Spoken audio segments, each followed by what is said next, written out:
welcome to another edition of the Seekonk Speedway pre-race show.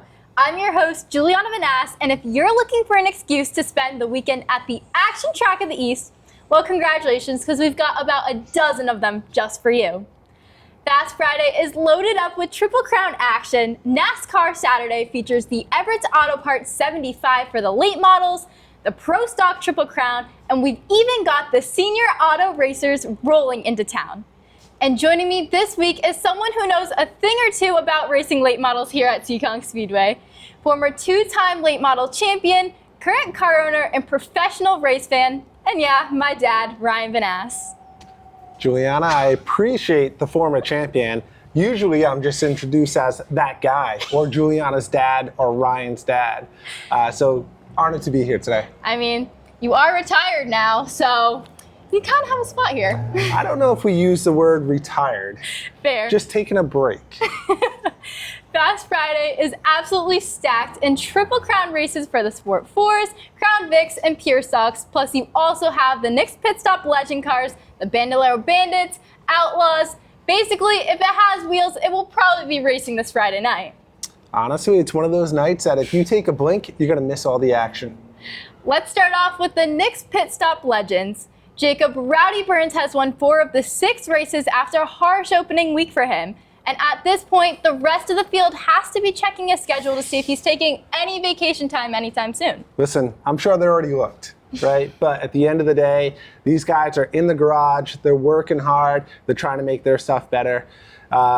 Listen, you got Mason Tessia. He's been incredibly consistent every single week. You got Richie Helger Jr., refuses to have a bad night. And then Brody Wakefield. He's there every single week, and he's knocking on the door to victory lane.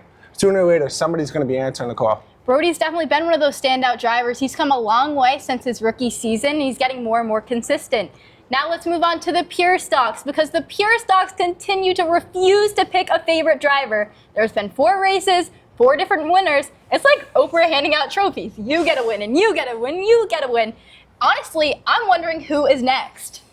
Listen, Brent Robideau, lock of the week right there. He's been the guy standing politely in line every single week, and everybody seems to cut in front of him. He's been 5th or better every single week. If racing karma exists, he's due this week. Definitely. Now let's look at the Sport 4s, because Arthur Miak basically turned the Sport 4 division into his own personal office. He has 3 wins already, and his teammate Dave Westgate has 1. But you have to look at Samantha Sloboda, because she took a week off and she was sitting tied with Arthur Miak for a while.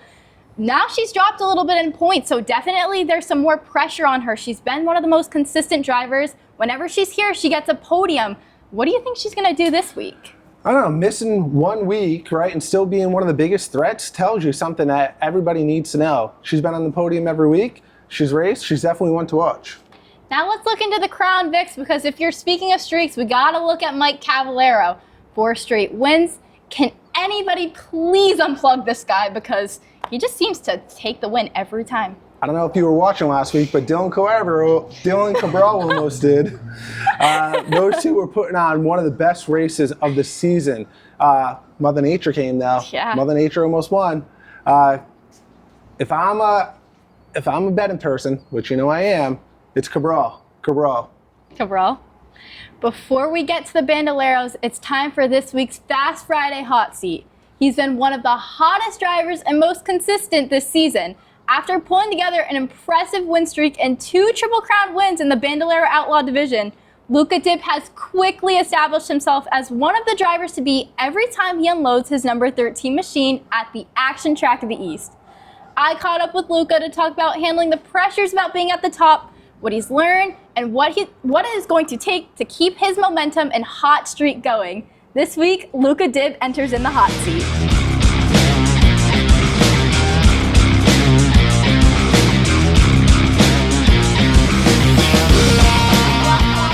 It's Giuliana Vanasse. We're in the hot seat. Number 13, Bandolero Outlaw, Luka Dib.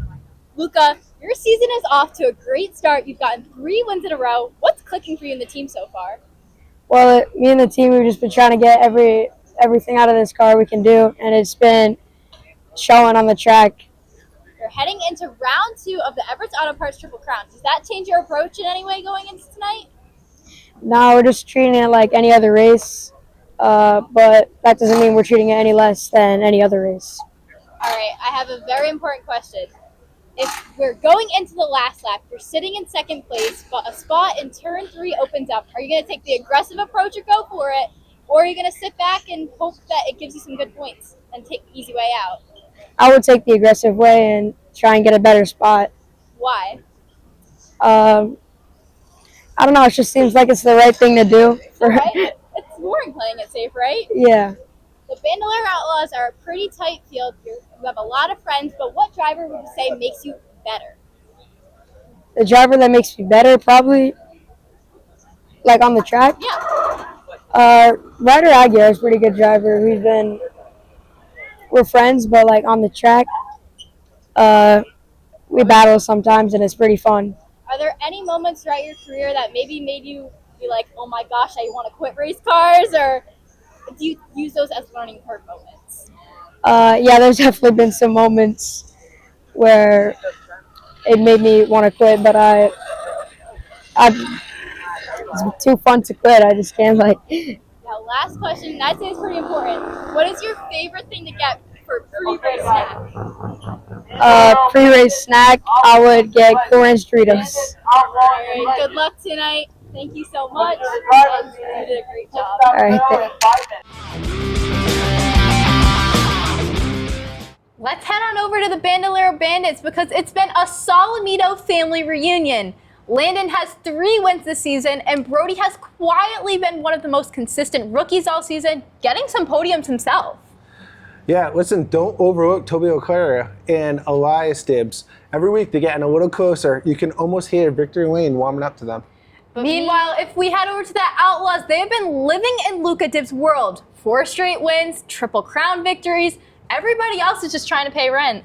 Listen, eventually somebody's going to end the streak. The question isn't if, it's who. Zach Kelly already knows what it takes. He already won this year. Now somebody else has to step up. Who's it going to be? There's a lot of other drivers. Honestly, Aaliyah DeSoma comes to mind. If she's been so consistent, she's gotten the podiums and has had tremendous growth over the years. Absolutely. Now heading over to NASCAR Saturday. Saturday night, where do we even begin? The Everett's Auto Parts 75 for the late models, the Pro Stock Triple Crown, the Sportsman, the Sport Trucks, and last but not least, the STAR Tour. Now, let's start with the division that might just make you a little nostalgic, Dad. Well, G, thank you for spelling out STAR. It's called the Star Tour, and who knows, maybe I can even get a ride this week with one of those guys. Honestly, now that you're retired, you're getting closer and closer every day. Listen, every time I hear late models, it fires me up. I start checking to see if I have my helmet in the trailer, which I always do. Listen, but at the end of the day, the late models deliver every single week, and I'm excited. I mean, they've produced 5 races and 5 different winners, just like the Pure Stocks. You never know what's going to happen. But Richie Murray was the most recent winner, joining the club the last time out. You also have drivers like Ryan Flood from opening weekend, Mark Jennison, Andrew Gomes, Manny Diaz. Nobody has yet repeated. And listen, this is not your normal 30 lapper. This is 75 lap. This changes everything. It's not a sprint, it's chess. At 100 miles an hour, the drivers save their equipment and usually end up smiling when they're in victory lane. All right, most important question. Who are you watching? Charlie Rose and Ryan Vanasse Jr. I'm not biased. All right, sure, bud. All right, maybe a little bit. But listen, Chase Belcher, Luke Rebron, Brendan LaBelle, Nick Uhrig, all been impressive in their rookie years. There are probably 10 cars capable of winning this race. That makes this division the one to watch, and that's why it's so much fun. 75 laps, a lot on the line. Now let's head into another one of the headline races, the Pro Stocks. Dave Darling reached one of the biggest milestones you'll ever see, which is career win number 100. Nothing short of incredible. 100 wins. I probably finished second to him, 40 of those. But think about it. It's not just talent, right? Longevity, surviving a whole lot of restarts. David Darling is the guy to beat. Now comes round 2 of the Triple Crown. 60 laps, you have names like Darling, Dylan Estrella, Nick Lascola, Mike Brightman, Vinny Aranagato Jr., Mark Jennison, Colby Fournier. There's speed everywhere, but there's also been struggles all year. Yeah, this one feels like someone's going to have to earn it. Nobody's driving away from the field here. We have our guys that are good in the long distance races, Dylan Estrella, Giuliana Vanasse, so it's going to be a good one. Now the sportsman division continues to be completely unpredictable. Randy Moretti has 2 wins and a bunch of podiums. Everybody else seems determined to make sure he doesn't get a third. Matt Talbot was 1 lap away from his first career victory. That's motivation. Doug Noit, Nick Brightman, Nick Wood, Scotty Saradinsky Jr., Adam Drake Mosey, Sam Lincoln. This division, G, does not disappoint. Definitely, Dad. But let's look over the sport trucks because here's my favorite statistic. There's been 6 races and 6 different winners. And somehow, the top 3 drivers in points have not won yet.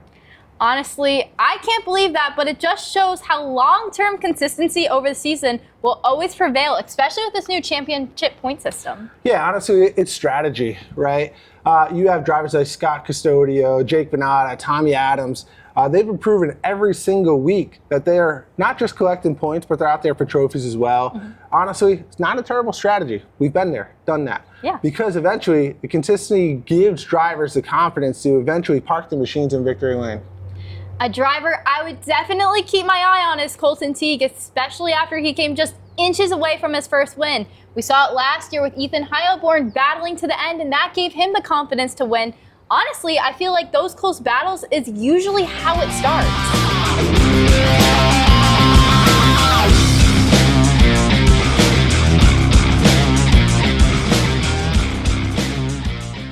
The Senior Tour Auto Racers are back for their only appearance of the year. If you're a fan of racing history, get to your seat early, like you. Listen, these cars aren't just race cars. They're rolling memories. Each car has a story to tell. And hearing them fire up, that's worth the price of admission by itself. All right, Dad, rapid fire. 1 surprise winner this week. Hammer it down now. Brent Robideau, pure stock winner. He's due. 1 driver everybody should keep their eye on. Colton Teague. He's knocking on the door every single week. My lock of the week. 1 race fans should absolutely cannot miss this week. The late model 75 lapper. Low bias. That race will deliver, and if I'm wrong, I'll buy dinner. Everybody just heard that. I mean, looks like we're gonna have some Texas Roadhouse soon. I was thinking the concession stands. Fast Friday goes green at 7 o'clock. NASCAR Saturday starts at 6. Tickets are available now at SeekonkSpeedway.com. Dad, thanks for hanging out with me. My pleasure, anytime. Although next week, I'd like the guest who asks a lot less questions. All right, I can arrange that. I'll just get Mom on the show. I don't know about that. Thanks for watching. Thanks for watching the Seekonk Speedway pre-race show. We'll see you all this weekend at the Action Track of the East. Let's go racing!